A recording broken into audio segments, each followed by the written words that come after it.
Molly Pesci, and this is Barnes & Noble Tagged. Is there anything better than discovering something new? A new recipe, place to eat, pair of shoes? Well, for me, finding a new writer tops the list. And every year, Barnes & Noble helps introduce readers to the most dynamic new writers around with the Discover Great New Writers program. The program culminates with the annual Discover Awards, where a panel of writers selects one fiction and one nonfiction winner. Past Discover Award winners include David Guterson's Snow Falling on Cedars, Tracy Chevalier's Girl with a Pearl Earring, and Kate Braystrup's Here If You Need Me. And we are delighted to introduce to you in person one of the three Discover Award finalists in the fiction category. Benjamin Taylor may have just begun to be discovered by readers, but he's not new to the world of writing. He is the author of the novel Tales Out of School and the editor of The Letters of Saul Bellow, scheduled for publication in 2010. We are thrilled to have this Barnes & Noble Discover Award fiction finalist with us in the studio to tell us about his nominated novel, The Book of Getting Even. Benjamin Taylor, you've been tagged. Thank you so much for being with us. Good to be with you, Molly. All right, so how does it feel? You have been writing for a long time to just now be discovered. It's a very peculiar feeling. This isn't happening to me when I'm in my 20s, exactly. Yeah. My feeling is that I've been at this for a long time, but I'm very, very honored by the nomination, being a finalist, and curious to see what will happen. All right, so tell us about this Discover Award nominated The Book of Getting Even. It's not a book about revenge, as the title might imply. The protagonist is a mathematically gifted person who goes on to become an astronomer. We follow him from the age of 16 when he goes away to college to the age of 26.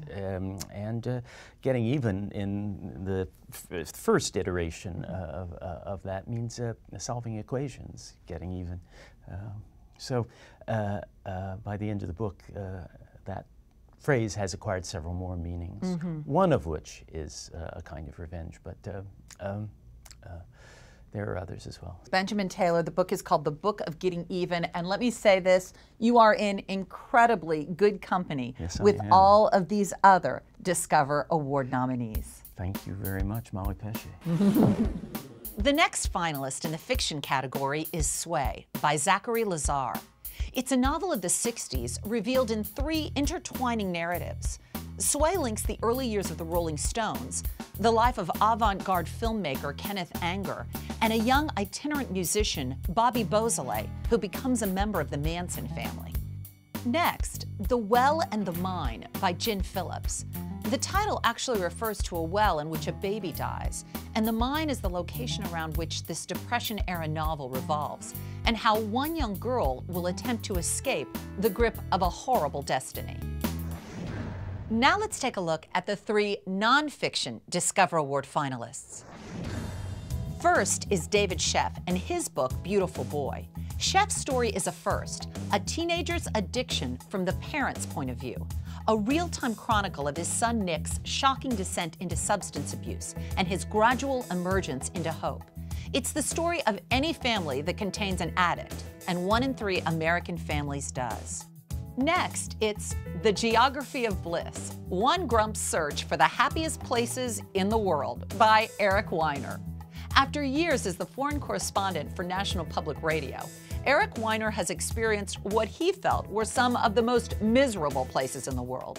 Jaded and grumpy, he decided to flip the coin and went in search of the world's Shangri-Las. Along the way, Weiner gathers insight from many wise and well-traveled people and relates the latest findings in the field of happiness research. The final finalist in the nonfiction category is Nia Wynn's Blue Sky July, a mother's story of hope and healing.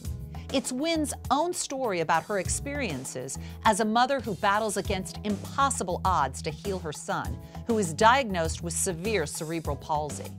Told by doctors that he would never walk, talk, see, or even recognize her, Wynn devotes her every waking moment to exploring alternative treatments in the hopes of achieving even the smallest of breakthroughs.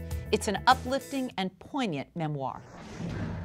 All these great books, I am so glad I'm not the one with the difficult task of choosing the winners. But the Discover Awards winners will be announced on March 4th, and you can find out that day who won just by going to bn.com/discover. We'll see you next time on Barnes & Noble Tag.